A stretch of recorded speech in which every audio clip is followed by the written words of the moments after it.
பிரியமானவர்களே, எப்படி இருக்கிறீங்க? கிறிஸ்துவின் நாமத்தினாலே நீங்கள் நன்றாயிருப்பீர்கள். என் ஜீவனையும் கர்த்தர் என் மட்டுமாய் கிருபையோடு வல்லமையோடு பாதுகாத்து கொண்டார். அதனால் உங்களோடு பேச கர்த்தர் கண்களிலே எனக்கு கிருபை கிடைத்திருக்கிறது.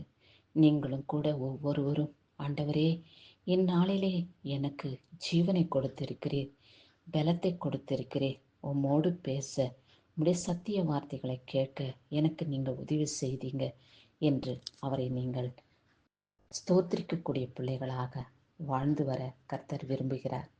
நாம் செய்கிற ஒவ்வொரு பாவத்தையும் ஒவ்வொரு செயல்பாடுகளையும் கர்த்தர் எண்ணி பார்ப்பாரானால் அவைகளில் ஒவ்வொன்றையும் அவர் கணக்கு பார்க்கும் பொழுது நம்முடைய வாழ்க்கையின் நிலைமை எங்கேயோ போய்விடும். சாத்தானுக்கு நாம் ஒப்பு கொடுக்கப்படுவோம். சாத்தான் நம் சரீரத்தையும் ஆத்துமாவையும் ஆண்டு கொள்வான். அப்படி சாத்தான் கரங்களிலே கர்த்தர் நம்மை ஒப்பு கொடுக்காதபடி நாம் அவரை தெரிந்து கொண்டு அவருடைய மகனாக வாழ்ந்து வர நாம் நிலைத்திருப்போமா?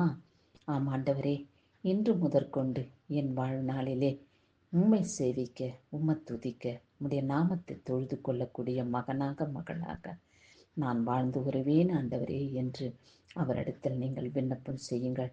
ஆண்டவரே, என் சரீர பலவீனத்திலிருந்து, என்னுடைய சரீர வியாதியின் பிணியிலிருந்து என்னை விடுதலை செய்யும். உமக்கு சாட்சியாக எப்பொழுதும் வாழ்ந்திட என்னை நீங்கள் தேர்ந்தெடுத்து கொள்ளுங்க. எனக்கு நீங்கள் கொடுக்கப்பட்டுள்ள ஒவ்வொரு காரியங்களையும் நான் எண்ணி பார்க்கும் பொழுது சாத்தானுக்குத்தான் நான் நன்றி செலுத்தி கொண்டு வந்தேன். உம்மை நான் மறந்து விட்டேன் ஆண்டவரே. அந்த அந்த சூழ்நிலைக்கு தகுந்தபடி இந்நாளிலே என் சரீரமும் என்னுடைய உறுப்புகளும் அழிந்து போயிருக்கிறதை நீரை கண்டிருக்கிறேன். அப்படி என்னை விட்டு விடாதபடி என்னை மீட்டெடுத்து கொள்ளுங்க ஆண்டவரே. என்னை உம்முடைய மகனாக தெரிந்து கொள்ளுங்க ஆண்டவரே என்று அவரிடத்தில் நீங்கள் விண்ணப்பம் செய்வீர்களா?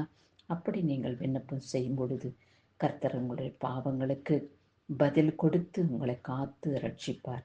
இந்நாளிலும் கூட கர்த்தர் என்ன வார்த்தையை கொண்டு நம்மிடத்தில் பேசுகிறார் என்பதை பார்ப்போம். ஏசாயா 44 அதிகாரம் 22வது வசனத்திலே சொல்லப்பட்டுள்ள வார்த்தை: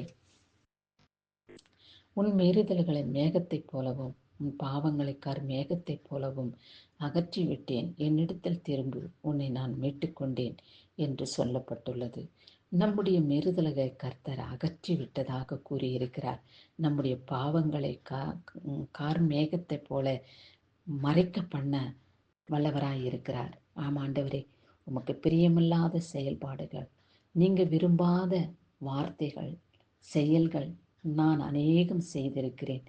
ஆனாலும் கூட என்னை தண்டிக்காதபடி என்னை நீர் இம்மட்டும் ஜீவனோடு காத்திருக்கிறீரே, உமக்கு கொடான கொடி ஸ்தோத்திரம் என்று உமைக்கு நன்றி செலுத்துகிறேன் அப்பா.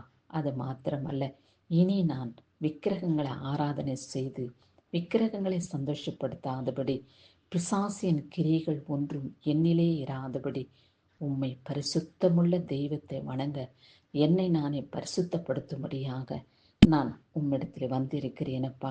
உம்முடைய இரத்தத்தினாலே என்னை கழுவி என்னை பரிசுத்தப்படுத்துங்க ஆண்டவரே. பாவக்கரையற்ற பாவக்கரை திரையற்ற என்னுடைய சரீரத்தை உம்முடைய இரத்தத்தினாலே கழுவி பரிசுத்தப்படுத்தி உமக்கு சாட்சியாய் இந்த பூமியிலே வாழ்ந்திட என் சரீர பலவீனத்திலிருந்து, என்னுடைய கஷ்டம் வேதனை துக்கத்திலிருந்து விடுதலை செய்யுங்கப்பா. நான் பாவம் செய்ததை தயவாய் மன்னித்து இருக்கிறீர் என்று உடைய வேதத்தின் மூலமாய் நாங்கள் அறிந்து கொண்டிருக்கிறோம். ஆனபடியினாலே என்னுடைய வியாதியின் பிணியிலிருந்து எனக்கு விடுதலை கொடுங்க. எத்தனையோ நாட்களிலே எனக்கு நீங்கள் அற்புதங்கள் அடையாளங்கள் செய்து எனக்கு ஜீவனை கொடுத்திருக்கிறீங்க. ஆனால் நானும் நன்றி அற்றவனாய் வாழ்ந்து வந்தேன். இனி நான் அப்படி இராதபடி உம்முடைய சொந்த மகனாக, உம்முடைய சொந்த மகளாக நான் வாழ்ந்திட எனக்கு நீங்க கிருபை பாராட்டுங்கப்பா. என்னை தேர்ந்தெடுத்து கொள்ளுங்க. யாரை முன்குறித்தேனோ அவர்களை தெரிந்து கொண்டேன் என்று சொன்னவரே, யார் மேல் இரக்கமாய் இருப்பேனுமோ அவன் மேல் இரக்கமாகவும் இருப்பேன் என்று வாக்கு கொடுத்தவரே, என் மேலே இரக்கமாயிருங்க. என் மேலே நீர் கவனம் வைத்திருக்கிறீங்க. ஆனால் நானும் மறந்து உம்மை துதிக்க கூடாமல் வாழ்ந்து வந்தேன். இனி நான் உம்மை துதித்து எனக்கு இருக்கிறதான தரித்திரத்தின் வாழ்க்கையும் வியாதியின் பிணியிலேயும் உறுப்புகள் இழந்து மிகவும் கஷ்டத்தின் நிலைமையிலே வாழ்ந்து வருகிற என் சரீர பலவீனங்களை நீர் புதிதாக்கப் போகிறதற்காய் உமக்கே கொடான கொடி ஸ்தோத்திரம், என் ரட்சகா உமக்கு ஸ்தோத்திரம் என்று அவரை ஸ்தோத்திரித்து துதித்து வணங்கி வருவீர்களா? பலன் கொடுக்கிற சமயத்திலே, சுகம் கொடுக்கிற சமயத்திலே இயேசுவை நினைத்து சுகம் அடைந்தவுடன் இயேசுவை மறுதலிக்கக்கூடியவர்களாய் மறந்து விட்டவர்களாய் இராதபடி எப்பொழுதும் அவருடைய பிள்ளைகளாக முத்திரையிடப்பட்டவர்களாக நான் நிலைத்திருக்க கிருபை காட்டும் ஆண்டவரே என்று அவரை நீங்கள் துதியுங்கள். இந்த நாளிலே பிறந்த நாளையும் திருமண நாளையும் காண்கின்றவர்களை கர்த்தர் ஆசீர்வதித்து காத்துக் கொள்வாராக. நீங்கள் ஜெபிக்க வேண்டிய ஜெபம், ஆண்டவரே, நான் செய்த பாவங்கள் ஒவ்வொன்றையும் நீர் எண்ணி பார்க்க முடியுமானால் நான் எங்கேயோ போயிருப்பேன், நான் மறைந்திருப்பேன், சாத்தானுக்கு ஒப்பு கொடுக்கப்பட்டிருப்பேன், மரணத்தை அண்டிருப்பேன்.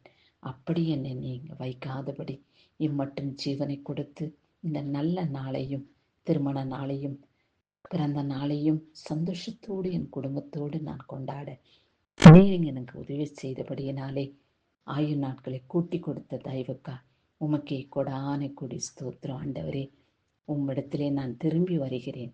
என்னை நீர் மண்டையிலே சேர்த்து கொள்ளும். எப்பொழுதும் என்னுடைய தேவனை துதிக்கிறதிலே நான் மறவாதபடி இயேசுவின் நாமத்தினாலே என்னை மீட்டெடுத்த தேவனுக்கு நன்றி உள்ளவர்களாக வாழ எங்களை நாங்களே தகுதிப்படுத்திக் கொள்ள பரிசுத்த ஆவியானவர் எங்களுக்கு உதவி செய்யுங்க என்று நீங்கள் ஜெபிக்கும் ஜெபத்தை கர்த்தர் கேட்டிருக்கிறார். நிச்சயமாக கர்த்தர் உங்களை விடுவித்து பாதுகாத்து ரட்சித்துக் கொள்வார். பல பிறந்த நாளையும் திருமண நாட்களையும் கர்த்தர் கொண்டாடும்படியான பாக்கியத்தை கொடுத்து உங்களை சந்தோஷப்படுத்துவாராக. ஆமேன்.